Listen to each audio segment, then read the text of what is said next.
दी 8 show में अब तक आपने देखा कैसे फ्लोर 8 ने सभी फ्लोर्स को बंदी बना लिया और उनका टॉर्चर इस लेवल का था जो अब 8 शो की सीमाओं से पार जाने लगा था। प्लेयर्स में कोई उम्मीद बाकी नहीं थी कि इस शो का कोई एंड भी होगा, लेकिन तभी फ्लोर 1 कुछ ऐसी बात बोलते हैं इस शो में पॉसिबल है अपने फ्लोर रूम्स को चेंज करना। क्या इस बात पर फ्लोर 4 भरोसा करेंगी? क्या ये प्लान कामयाब होगा या एम टाइम पे उन सबको धोखा दे देंगी? ये सब तो आप जानेंगे इस वीडियो में, क्योंकि आप देख रहे हैं टर्मिनेटर। दी 8 शो फाइनल एपिसोड की शुरुआत होती है फ्लोर 1 के साथ में। फ्लोर 1 अपनी बेटी को हॉस्पिटल से लेने के लिए जाते हैं, जहां उनकी वाइफ उनकी बेटी को व्हील चेयर पर ला रही है। तो उनकी बेटी कहती है कि मॉम मैं घर क्यों जा रही हूँ, मुझे अभी यहाँ पर और रुकना है। लेकिन उनकी मॉम कहती है कि बेटा तुम्हें अब घर की जरूरत है, बहुत समय हो गया है, घर जाए। वहीं फ्लोर 1 भी लंगड़ाते लंगड़ाते अपनी बेटी को एक कार में बैठाकर घर भेज देते हैं। उनकी बेटी उनसे पूछती है कि डैड आप भी आएंगे ना? तो वो कहते हैं कि हाँ मैं भी आऊंगा, मगर हकीकत में वो कुछ और ही करने वाले थे। वहीं फ्लोर 1 के साथी उनको कहते हैं कि हॉस्पिटल वाले ऐसा कर भी कैसे सकते हैं, ये जानते हुए ये बीमारी जानलेवा है, उन्होंने एक बच्ची को हॉस्पिटल से निकाल कैसे दिया? तो हकीकत तो एक्चुअली ये थी कि फ्लोर 1 के पास इतने पैसे ही नहीं थे इस वक्त कि वो अपनी बेटी का इलाज करवा सके, और इसलिए अब वो जिंदगी का एक बहुत बड़ा फैसला लेने जा रहे थे। उनके दोस्त उनको मना भी करते हैं कि अपना दिमाग से आइडिया बदल दो, लेकिन वो उनके हाथ में एक पर्चा थमाकर वहां से चले जाते हैं, और वो पर्चा और कुछ नहीं जबकि फ्लोर 1 के लाइफ इंश्योरेंस का था। इस वक्त वो रोड के बीचों बीच खड़े हैं और फैसला कर चुके हैं अपनी जिंदगी को यहाँ खत्म करने का, ताकि उन लाइफ इंश्योरेंस के पैसों से उनकी फैमिली उनकी बेटी का इलाज करा सके। फ्लोर 1 लंगड़ाते लंगड़ाते रोड के ऊपर जा रहे हैं कि कोई ना कोई गाड़ी एकदम से उनको हिट कर दे और उनकी जिंदगी वहीं खत्म हो जाए। तभी एक गाड़ी बहुत तेजी से उनकी तरफ आती है, मगर एम पॉइंट पर रुक जाती है, और वो गाड़ी और कोई नहीं वही थी जिसमें सभी प्लेयर्स को लाया गया। जी हाँ, लैम्बोर्गिनी। वही 8 शो में फ्लोर 4 फ्लोर 3 से कहते हैं कि होश में आओ, यहाँ से निकलने का वक्त आ गया है। लेकिन जिनसू भैया की हालत बहुत बुरी है और वो यही पूछते हैं कि कैसे यहाँ से निकला जाएगा। फ्लोर 4 सभी बंधे हुए प्लेयर्स को ये आइडिया बताती है कि फ्लोर 1 ने कहा है कि अगर हम सब एक साथ मिलकर काम करें तो फ्लोर 8 को हराया जा सकता है, और क्योंकि फ्लोर 4 ही इन सब की मदद कर रही है तो इस कारण से उनको ही सबसे पहले अपना फ्लोर चेंज करने का मौका मिलेगा। वो कहती है कि अगर आप सब इस बात से एग्री करते हो तो अपनी नाक को फुला के दिखाओ। तो सब इस बात से एग्री करते हैं, क्योंकि भले ही उन्हें फ्लोर चेंज ना करना हो, लेकिन उनको एक मौका दिख रहा था कि इस जानलेवा पनिशमेंट से वो बाहर निकल सकते हैं। वहीं जिनसू भैया कहते हैं कि अगर हम सब मिलकर उनके ऊपर हमला करें तो आई थिंक वो गोली नहीं चलाएगी। वहीं हम दूसरी तरफ देखते हैं गोली नहीं चलाएगी, वो तो लगी पड़ी है शूट आउट प्रैक्टिस पर, दे कैन पे गोली, दे कैन पे गोली, और इतने में तो रुकी ही नहीं। वो कहती है कि कितना मजा आएगा जब खून के छींटे चारों तरफ फैलेंगे। मैं ना किसी को गोली मारना चाहती हूँ,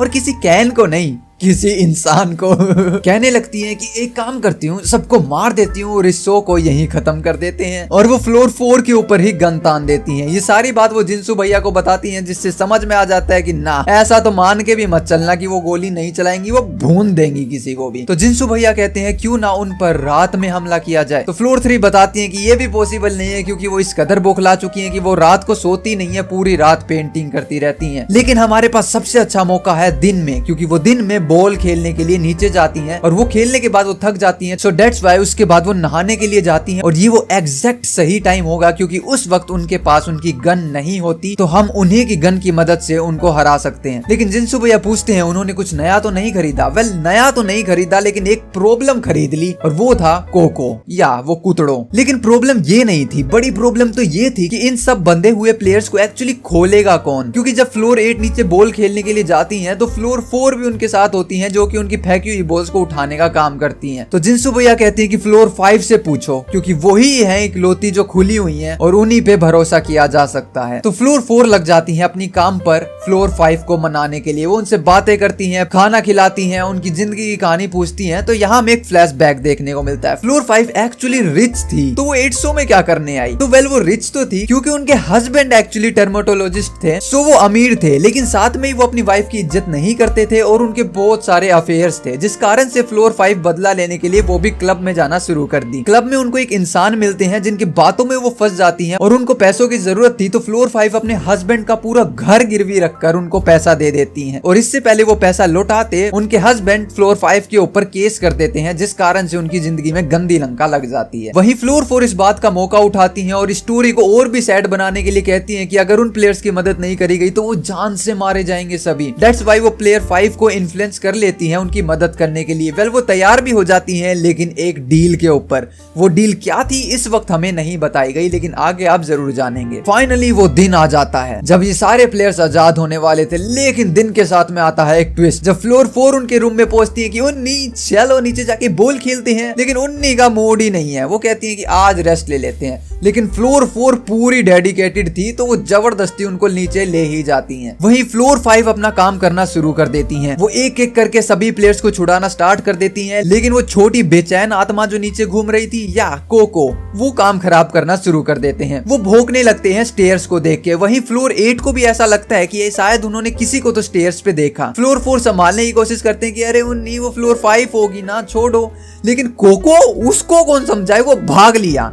वो लेजिट स्टेयर में भाग लिया तो उनके पीछे पीछे फ्लोर 8 भी भागना शुरू कर दी। वहीं अब फ्लोर 5 मरने की एक्टिंग करती है। उन्नी मेरे को दिल का दौरा पड़ रहा है, मैं मर रही हूँ, लेकिन उन्नी को नहीं पड़ता कद्दू का फर्क। वो भाग ली तो उनको रोकने के लिए फ्लोर 4 भी पीछे भागती हैं। अब फ्लोर 5 और जिनसू भैया सीढ़ियों में अटके हुए हैं क्योंकि वो दूसरे प्लेयर्स के रूम में जा रहे थे उनको खोलने के लिए। लेकिन जैसे ही पता लगा कि कोको उनकी तरफ भागता आ रहा है तो वो खुद को बचाने के लिए एक रूम में घुस जाते हैं। लेकिन बदकिस्मती किसके रूम में? फ्लोर 6 के। तो फ्लोर 6 वैसे तो बंधे हुए हैं, लेकिन चूचा करना तो शुरू कर ही देते हैं। जो आवाज आ जाती है फ्लोर 8 को, तो वो भी अपनी गन निकालकर पहुंच जाती हैं फ्लोर 6 के रूम में। दरवाजा खोलती हैं, बैंग, और वहीं पे फ्लोर 5 और फ्लोर 3 को देखती हैं। गन का पॉइंट उनकी तरफ करती हैं, अपने ट्रिगर को तैयार करती हैं और अब बटन दबने वाला था, लेकिन तभी बैंग, फ्लैशबैक। फ्लोर 4 की स्टोरी को दिखाया जाता है कि कैसे वो पार्किंग लॉट में काम करती थी। वहां पे उन्हीं की फॉर्मर बैचमेट आती हैं और उनको चिढ़ाना शुरू कर देती हैं कि अरे ये तो वही है ना, मेरी क्लासमेट थी, के-पॉप बनने का स्टार था इसका, लगता है यहाँ पार्किंग के अंदर अपना डेब्यू कर रही है, माइक भी ऐसा ही पहना हुआ है। तो वेल फ्लोर 4 गुस्से में आके उनकी बड़ी महंगी गाड़ी के ऊपर स्क्रैच मारने की सोचती हैं, लेकिन नहीं मारती। लेकिन एक चीज जरूर मारती हैं और वो है घुमा के क्लब सीधा माथे पे फ्लोर 8 के। कहती हैं कि ये तो मेरे को बहुत पहले ही कर देना चाहिए था।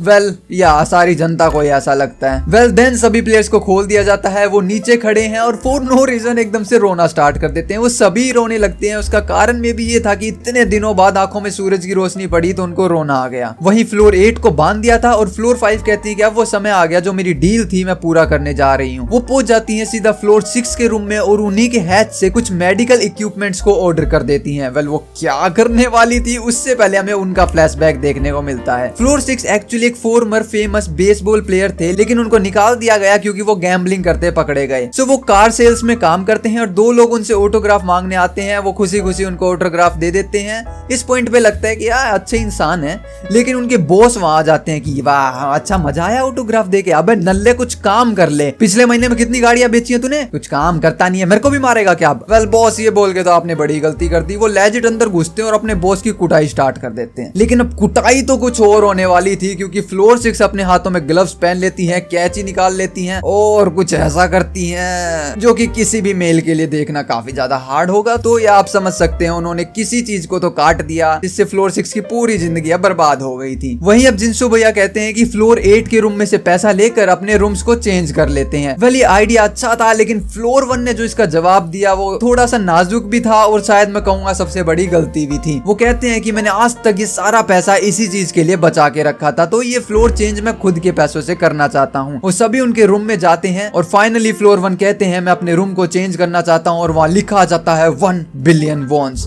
और वो यस दबा देते हैं। सारा पैसा सेकंडों में आंखों के सामने से चला जाता है। हैच खुलती है और उसके अंदर एक रेड कलर का एनवलप आता है। वो एनवलप उनकी जिंदगी का सबसे बड़ा नाइटमेयर था। उस एनवलप को वो खोलते हैं और एक्चुअली उसके अंदर एक लिस्ट निकलती है। उस लिस्ट में लिखा था कि 8 शो के चलते दौरान आप रूम्स को चेंज कर सकते हो फॉलोइंग कीमत चुकाकर। यानी कि आपको फ्लोर चेंज करने के लिए फ्लोर खरीदना पड़ेगा, और वहाँ फ्लोर्स की कीमत कुछ ऐसे थी। First floor 10 billion wons, second floor 20 billion, fifth floor 80 billion won और 8th फ्लोर 340 बिलियन वॉन। ये देख के सबके सर चकरा गए। फ्लोर 1 की आंखों से आंसू आ गए। वो बौखला गए, ये क्या है? मेरा पैसा, मेरा पैसा गया।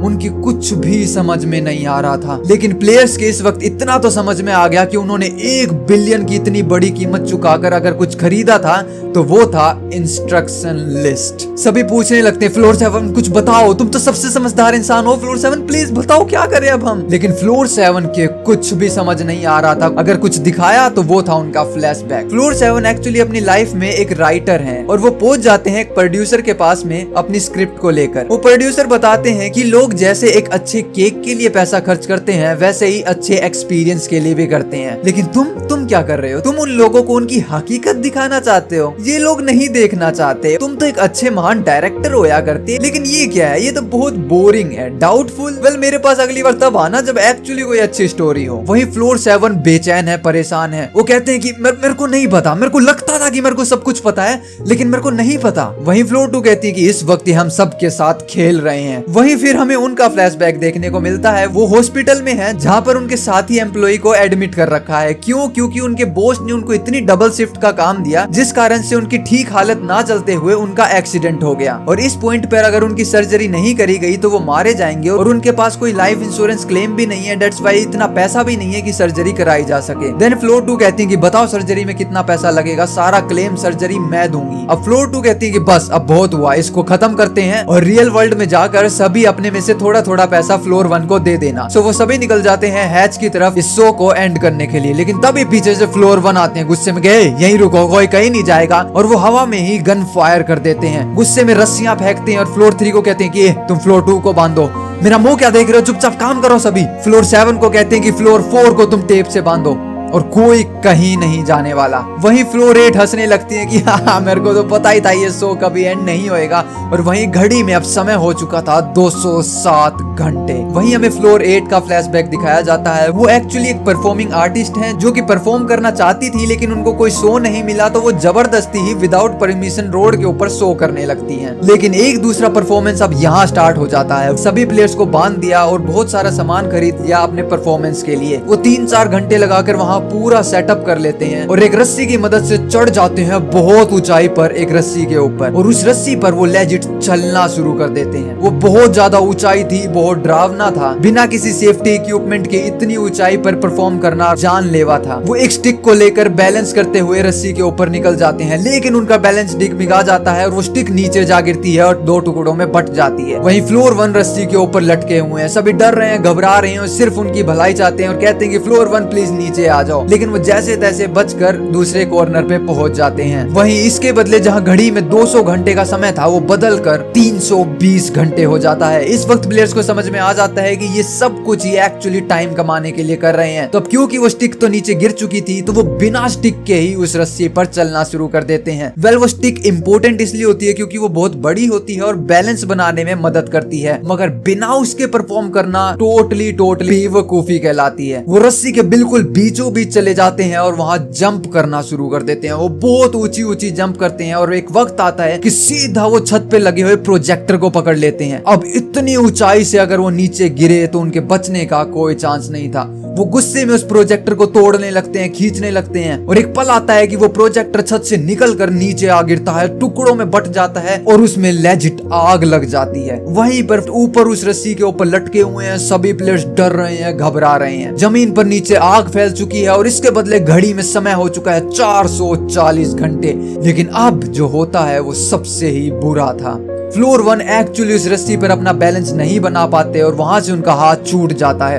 वो सीधा ऊंचाई से नीचे आके गिरते हैं आग के अंदर। वो उसी आग में उठते हैं, बाहर आने की कोशिश करते हैं, जिंदा हैं लेकिन वो पूरे आग में झुलस चुके हैं। ये देख के सभी प्लेयर्स बहुत पैनिक है और जिनसो भैया हड़बड़ाहट के अंदर उस रस्सी को तोड़ देते हैं। उनकी मदद करने के लिए सीधा ही आग में वो भी कूद जाते हैं। साथ में और भी प्लेयर्स उनकी मदद के लिए आते हैं, उस आग को बुझाने की कोशिश करते हैं। फ्लोर 2 भाग के जाती है डोर्स को खोलने के लिए, खोलो इस जगह को, हराम तो हमें बाहर निकलने दो यहाँ से। लेकिन वो दरवाजे नहीं खुलते। जिनसो भैया भाग कर सीधा हैच की तरफ जाते हैं, एक फोन करते हैं कि यहाँ पर जो सबसे एक्सपेंसिव है, जो भी है सबसे महंगा वो भेजो ताकि यहाँ पे जो समय है वो 0 हो जाए। और तभी घड़ी बंद हो जाती है। वेल इस पॉइंट पे लगता है कि शायद उनने कुछ तो ऐसा एक्सपेंसिव भेज दिया, दैट्स वाई समय 0 हो गया, मगर समय 0 नहीं होता। जहां घड़ी में 440 घंटे थे वो बदल कर 1440 घंटे हो जाते हैं। इस वक्त अपनी जिंदगी और मौत के बीच में झुलस रहे थे। फ्लोर 8 कहती हैं कि जब ऐसा कुछ चल रहा हो तो वीआईपीज कैसे इसको ना देखने से खुद को रोक पाएंगे। और तभी जिंसू भैया के दिमाग में आइडिया आता है, हाँ वो देख ही तो रहे हैं सब कुछ। और जिंसू भैया का एग्रेशन बाहर आ जाता है, वो चिल्लाने लगते हैं, गाली देने लगते हैं कि हाँ तुम देखोगे ना सो, अब देखो तुम सो। वो बंदूक उठाते हैं और सीसीटीवी को फोड़ना शुरू कर देते हैं, जिनसे और प्लेयर्स को भी आइडिया आता है और वो भी बेसबॉल बैट लेकर सारे सीसीटीवी को तोड़ देते हैं। लेकिन तभी नजर पड़ती है कि स्टेयर्स के ऊपर भी सीसीटीवी लगे हुए हैं। जिंसू भैया गुस्सा है, आग बबूला है, चिल्ला रहे हैं, गाली दे रहे हैं, एक एक करके सारे कैमरास को तोड़ देते हैं और कहते हैं कि आप देखो ना, कहां से देखोगे तुम सो। लेकिन स्टिल सारे कैमरास तोड़ने के बाद भी डोर ओपन नहीं होते और तभी धीरे धीरे हैच खुलने लगती है। उस हैच के अंदर था एक और सीसीटीवी कैमरा।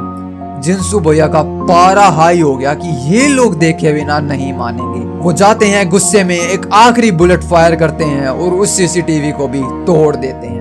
उसके बाद में समय घड़ी पर 0 हो जाता है और फाइनली डोर्स को खोल दिया जाता है। सभी प्लेयर फ्लोर 1 की मदद करने के लिए वहां पर हैं कि हे अपनी आंख मत बंद करना, जागते रहो प्लीज। लेकिन फ्लोर 1 अपनी जिंदगी के आखिरी शब्द बोलते हैं कि मैं जिंदगी में हमेशा ही नीचे रहा हूँ, तो बस एक बार जिंदगी में ऊपर जाना चाहता था, मुझे ऐसा नहीं करना चाहिए था, मुझे माफ कर देना। ये कहकर वो अपनी जिंदगी की आखिरी सांसें भी वहां पर गवा देते हैं। दरवाजे खुल जाते हैं। जिंसू भैया गुस्से में उस शो को छोड़कर चले जाते हैं। ये एग्जिट वही था जहां से एंट्री करी गई थी। वो उन लाल पर्दों को हटाते हैं, तभी उनकी आंखों में रोशनी पड़ती है और ऑडियंस की चिल्लाने की आवाज आती है। सीटियां मार रहे हैं, चिल्ला रहे हैं जैसे उनको बहुत मजा आया हो। लेकिन जैसे ही जिंसू भैया की नजर उन सीट्स पर पड़ती है, वो पूरा ऑडिटोरियम खाली था।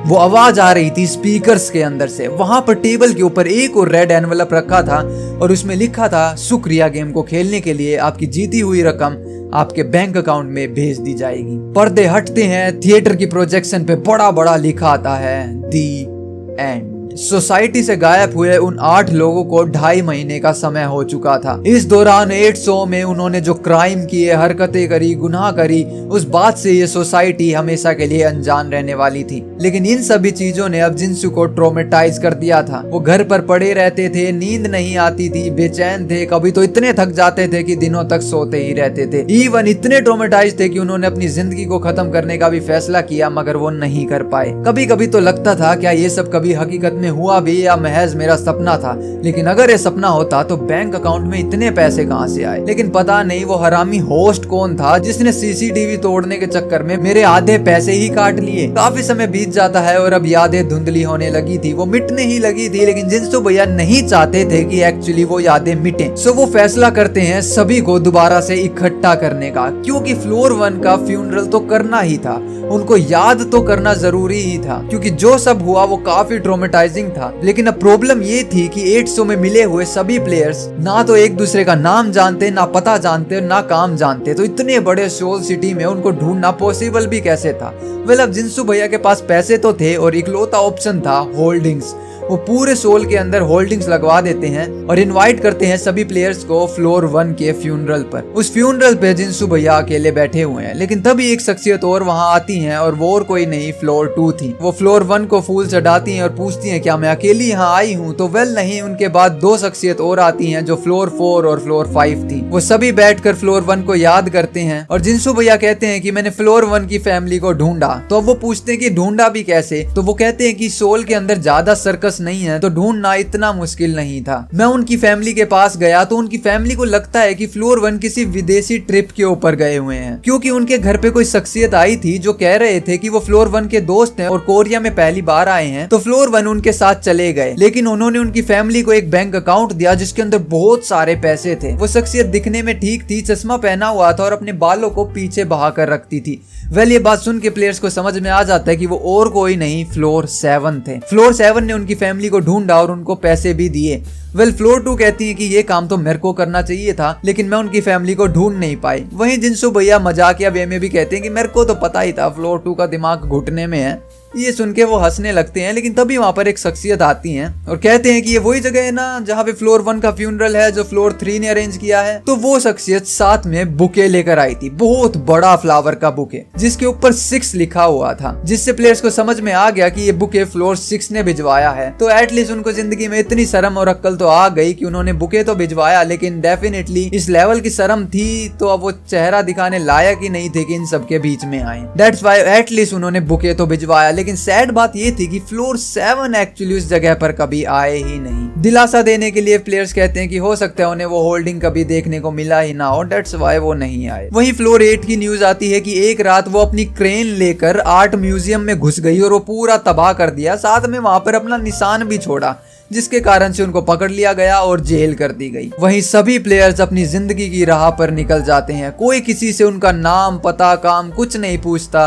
लेकिन हाँ, जिंदगी में आगे बढ़ने के लिए हौसला जरूर देते हैं। वहीं फ्लोर 3 जिनसू एक आखिरी बार फ्लोर 1 की तरफ देखते हैं और कहते हैं कि फ्लोर 1, अगर हम मेहनत कर कर एक अच्छी जिंदगी जीने की कोशिश करते तो क्या फर्क पड़ता, इस दुनिया की माँ की आंख। ये कहकर सभी अपनी जिंदगी की उस दौड़ पर दोबारा से निकल जाते हैं और यहीं पर एक क्षण के लिए तो 800 एंड हो जाता है। लेकिन उसी के बाद में क्रेडिट्स के बाद में एक सीन और हमें देखने को मिलता है। फ्लोर 7 उन्हीं शख्सियत के साथ में बात कर रहे हैं जिन्होंने उनके स्क्रिप्ट को ठुकरा दिया था और अब वो कहते हैं कि ओह, शो का एंड फ्यूनरल पे होता है, लेकिन स्क्रिप्ट में ये नहीं लिखा कि ऊपर वाले फ्लोर्स के साथ आगे जिंदगी में क्या हुआ। तो वो कहते हैं कि जनता नहीं चाहती कि ऊपर वाले फ्लोर्स अपनी जिंदगी में खुश रहें। लेकिन तभी वो शख्सियत कहते हैं कि क्या फर्क पड़ता है, वैसे भी अपनी जिंदगी तो बढ़िया जी ना क्यों, है ना। ये बात फ्लोर 7 को समझ नहीं आती। कहते हैं क्या मतलब। तो अब वो शख्सियत हमारे प्लेयर 456 बन जाते हैं और वो लेजिट कहते हैं कि I have played this games before, या वो यही कहते हैं कि क्या लगता है मेरे पास इतना पैसा कहां से आया, इतना अमीर कैसे बना, मैं भी इस 800 में पार्टिसिपेट कर चुका हूं। और एक बात तो ये स्क्रिप्ट सुन के मैं बौखला ही गया था कि ये स्क्रिप्ट कैसे लिख दी तुमने। ये बात सुन के फ्लोर 7